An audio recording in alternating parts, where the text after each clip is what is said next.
ખાસ કરીને મીડિયા અમારું એવી એન્જિનિયર ફેસિલિટી કરીએ અને એનું પેટર્ન કર્મચારીઓ પોતાનો ફાળો આપે અને ગીર ગંગા ફાઉન્ડેશનની સાથે રહીને 51 લાખ રૂપિયા કર્મચારીઓની પ્રોત્સાહન છે. હું તો માનું છું ગુજરાતના બધા કર્મચારીઓ આપણું ગુજરાત આવો સુંદર મજાનો સૌરાષ્ટ્રના આપણો આકાર છે એ ઊંચી રકાબી છે.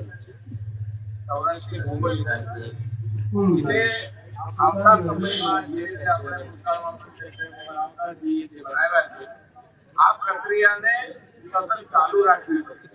કારણ કે આપણે આજે બધા જ લોકો આપણે આપણું જળ એવરેજ સૌરાષ્ટ્ર વરસાદ 35 થી 40 ઇંચ પડે છે.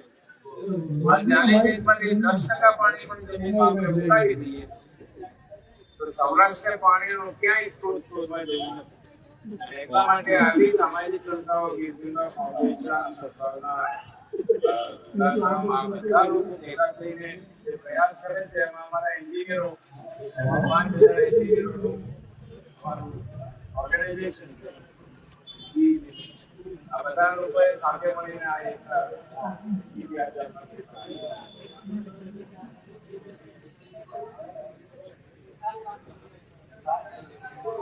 રાજ્ય સરકારે દર વર્ષે અમે આપીએ છીએ. 2-3 મહિના સુધી તળાવમાંથી કામ કાઢીએ છીએ. એમાં ચેકડેમ ગામમાંથી પસાર થઈ નાના નાના ચેકડેમો પણ બની રહ્યા છે. એ યોજના ચાલુ છે.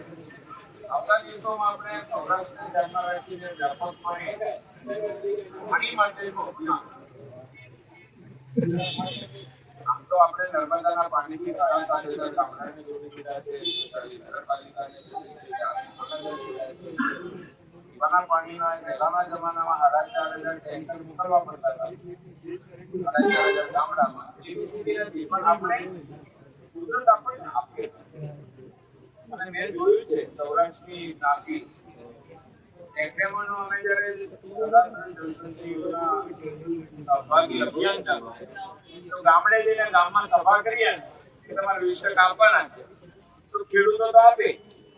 ગામના મિસ્ત્રી કે મારા 25,000 લોકો આને એક જન આંદોલન આપણે કાયમી બનાવી અને આ એક તો સરકારનું કામ નથી ત્યાં સુધી લોકો અને સરકાર એક જબરદસ્ત જાગૃતિ કરીએ તો સૌરાષ્ટ્રને પાણીની ભવિષ્યમાં ક્યારેય તંગી ન પડે. આ એક ટેમ્પરરી ફેઝ નહીં હોય સતત વહેતી પ્રક્રિયા કરવી પડે અને સરકાર તરફથી પણ દર 3 વર્ષે અમે કરીએ છીએ. તળાવ ઊંડા કરીએ છીએ, ચેકડેમોમાંથી કામ કાઢીએ છીએ અને વધુ વ્યાપક બનાવે અને આવા લોકો જો બધા લાગી પડે તો આકલ કરો. કાઠિયાવાડની જનતા પૈસા આપે છે, શ્રમ કરે છે અને પાણીની કેવી જરૂરિયાત છે સૌરાષ્ટ્ર સિવાય બીજા પણ પૂછવા જવું પડે એવું